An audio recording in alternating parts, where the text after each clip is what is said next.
The state recently approved a location for a medical marijuana dispensary in downtown Boston.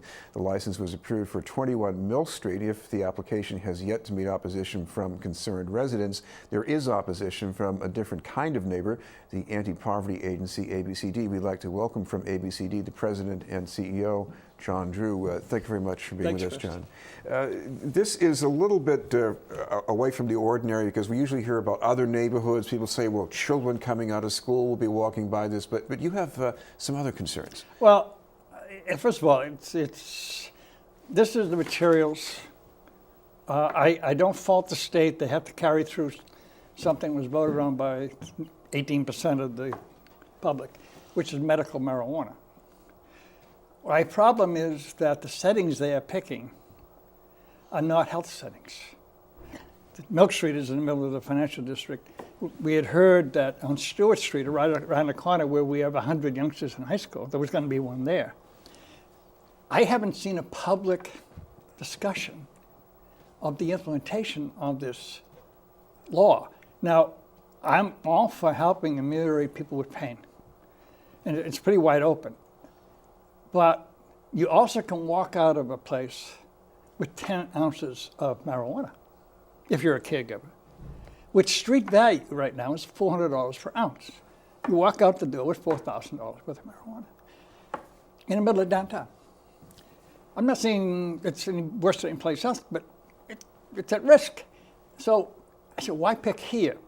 Why don't you, if everything in the statute says this is to ameliorate suffering of people with very serious debilitating diseases, or at the discretion of the doctor, whatever he thinks they may need this marijuana.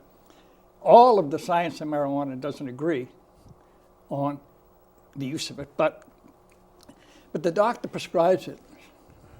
You don't go to a drugstore, you go to a retail store to pick up your prescription.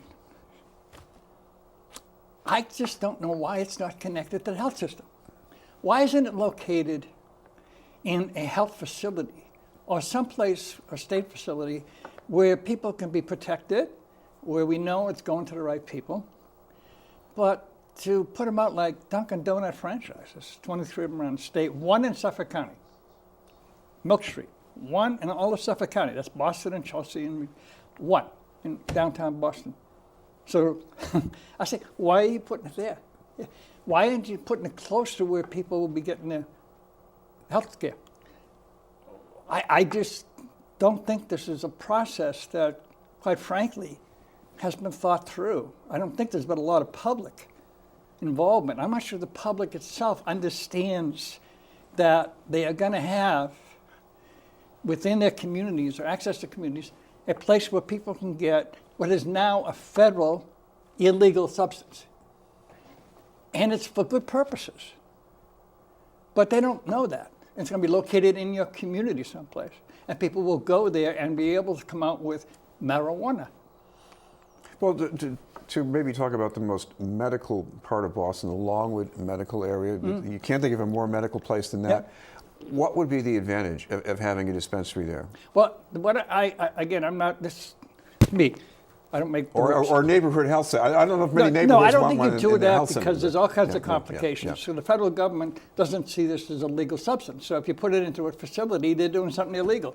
And I'm saying that it should be, in my opinion, it should be someplace within places where people can travel by van or assisted living or car on the subway that's sort of a place where you don't have a lot of other businesses going around it. It's safer. And I don't know why they can't find these places. But to pop it in Milk Street, right in the center of downtown, and assume that we're going to just, everybody's going to be wonderful. We're just going to give out 10 ounces, go out. Nobody's going to sell it in the street. Maybe it won't happen.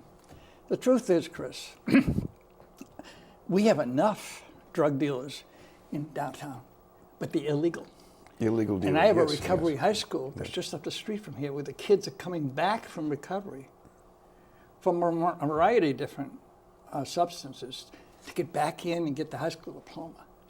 So on one hand, we're saying to the kids, don't take the drugs or the alcohol. By the way, don't gamble. But if all your money goes to the scratch cards and video poker, and money doesn't come back to you, it goes all over the state. So take them out of your pockets. And by the way, don't take drugs. But by the way, up the street, you can get drugs legally. There's got to be a way that really makes sure that the person who needs it gets it at the time they need it by a caregiver that you can rely on. So I don't think they've picked a spot that makes any sense to me. You have some other vulnerable populations downtown that you're worried about, too. Well, we do. I mean, downtown Boston is a wonderful place. It's burgeoning. But we do have homeless shelters. Two of them, three of them actually, and we have the people from Long Island downtown because of the bridge. And they're great people, but in the morning at 7 o'clock, 8 o'clock, they're out in the street till nighttime so they can find a bed. So they're wandering around. Now, are they going to do anything wrong? I don't think so, but it's just another piece of the population quiz. In the downtown area, we have tourists, we have thousands of students, Emerson, and I'm saying to myself, is this the best place, if you're going to do it? By the way, I really do believe, and thank you for doing this, we haven't had a lot of reporting on this. This isn't like Obamacare, where everybody's getting upset about it. 2014, right now, the state public health department is laying out, appointing dispensaries all over the state. And I don't think people know about it. So and somebody who interviewed me said, well, you're a NIMBY, not in your backyard. I said, no, I'm not in anybody's backyard. Let's put it where it should be safe. We just have a little more time, John, but I do want to ask you about something that affects quite a few people, the outlook for fuel assistance and heating this week. I mean, this winter that's coming upon us. Yeah, I mean, it's a dicey time. We're up and running, and I know you've talked to Kathy Tobin, great people from my shop. We have thousands of applications, but like everything else in life, it is a federally funded program called LIHEAP. And by the way, the federal government only goes to December 18th. Then they have to decide whether they're going to continue or not. With the new Congress, the old Congress, it's all kind of madness. And therefore, we don't know what the funding is going to be after that. And also, the LIHEAP program was nationwide. And people in the South and Phoenix, where it gets really hot, goes for them. It was $5.1 billion nationwide, authorized. But because of those sequestrations and budget cuts and all that, it's $3.2 billion. Sounds like a lot of money, but it's not. It's a big cut, 40% cut in the actual amount available. And we're dealing with that.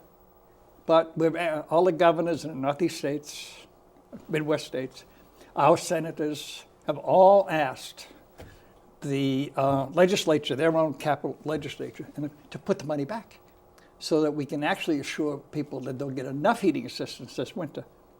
Price of oil may be down, but over the last few years, it's actually still up 60% over a few years ago. And electricity's up at 30%. So people we see, and a lot of other people, obviously, don't have any more money to spend on basic necessities.